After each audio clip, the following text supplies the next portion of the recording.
स्वर सुधा मंच पर प्रस्तुत है मैथिली शरण गुप्त के काव्य से पंचवटी। चौंक पड़ी प्रमदा भी सहसा, देख सामने सीता को। कुमुदती सी दबी देख वह उस पद्मिनी पुनीता को।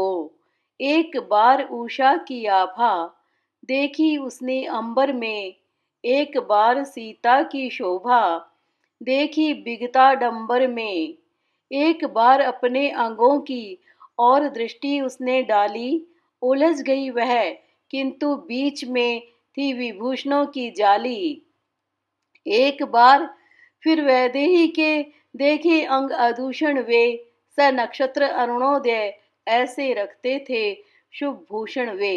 हंसने लगे कुसुम कानन के, देख चित्र सा एक महान। विकच उठी कलियां डालों में, निरख मैथिली की मुस्कान। कौन कौन से फूल खिले हैं उन्हें गिनाने लगा समीर। एक एक कर गुनगुन करके जुड़ आई भौरों की भीड़। नाटक के इस दृश्य के दर्शक थे द्विज लोग वहां, करते थे शाखा सनस्त वे, स मधुप रस का भोग वहां। झट अभिनयारंभ करने को कोलाहल भी करते थे, पंचवटी की रंग भूमि को प्रिय भावों से भरते थे। सीता ने भी उस रमणी को देखा, देखा लक्ष्मण को देखा, फिर दोनों के बीच खींच दी एक अपूर्व हास्य रेखा। देवर तुम कैसे निर्दय हो, घर आए जन का अपमान। किसके पर नर तुम, उसके जो चाहे तुमको प्राण समान। याचक को निराशा करने में हो सकती है लाचारी, किंतु नहीं आई है आश्रय लेने को यह सुकुमारी। देने ही आई है तुमको निज सर्वस्व बिना संकोच। देने में कार्पण्य तुम्हें हो तो लेने में क्या है सोच। उनके चरण अरुण चरण पद्मों में झुक लक्ष्मण ने किया प्रणाम। आशीर्वाद दिया सीता ने, हो सब सफल तुम्हारे काम। उनके अरुण चरण पद्मों में झुक लक्ष्मण ने किया प्रणाम। आशीर्वाद दिया सीता ने, हो सब सफल तुम्हारे काम। और कहा सब बातें मैंने सुनी, नहीं तुम रखना याद। कब से चलता है बोलो यह नूतन शुक रंभा संवाद।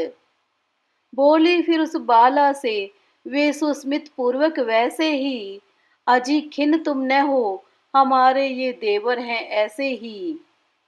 घर में ब्याही बहू छोड़कर यहाँ भाग आए हैं ये। इस वय में क्या कहूँ कहाँ का ये विराग लाए हैं ये। किंतु तुम्हारी इच्छा है तो मैं भी उन्हें मनाऊंगी। रहो यहाँ तुम अहो, तुम्हारा वर मैं इन्हें बनाऊंगी। पर तुम हो ऐश्वर्यशालिनी, हम दरिद्र वनवासी हैं। स्वामी दास स्वयं हैं, हम निज स्वयं स्वामिनी दासी है। पर करना न होगा तुम्हें कुछ, सभी काम कर लूंगी मैं। परिवेशन तक मृदुल करों से तुम्हें न करने दूंगी मैं। हाँ पालित पशु पक्षी मेरे तंग करें यदि तुम्हें कभी, उन्हें क्षमा करना होगा तो कह रखती हूँ इसे अभी। रमणी बोली रहे तुम्हारा मेरा रोम रोम सेवी। कहीं देवरानी यदि अपनी मुझे बना लो तुम देवी। सीता बोली वन में तुमसी एक बहन यदि पाऊंगी, तो बातें करके ही तुमसे मैं कृतार्थ हो जाऊंगी। इस भामाभिषेक भाभी को अविदित भाव नहीं मेरे। लक्ष्मण को संतोष यही था, फिर भी थे वे मुंह फेरे। बोल उठे अब इन बातों में क्या रखा है भाभी। इन बातों में क्या रखा है हे भाभी। इस विनोद में नहीं दिखती मुझे मोद की आभा भी। इस विनोद में नहीं दिखती मुझे मोद की आभा भी। तो क्या मैं विनोद करती हूँ, बोली उनसे वैदेही। अपने लिए रुक्ष हो तुम, क्यों होकर भी भ्रातृ स्नेही। आज उर्मिला की चिंता यदि तुम्हें चित्त में होती है, कि वह विरहणी बैठी मेरे लिए निरंतर रोती है, तो मैं कहती हूँ वह मेरी बहन न देगी तुमको दोष, तुम्हें सुखी सुनकर पीछे भी पावेगी सच्चा संतोष। प्रिय से स्वयं प्रेम करके ही हम सब कुछ भर पाती हैं, वे सर्वस्व हमारे भी हैं, यही ध्यान में लाती हैं। वे सर्वस्व हमारे भी हैं, यही ध्यान में लाती है।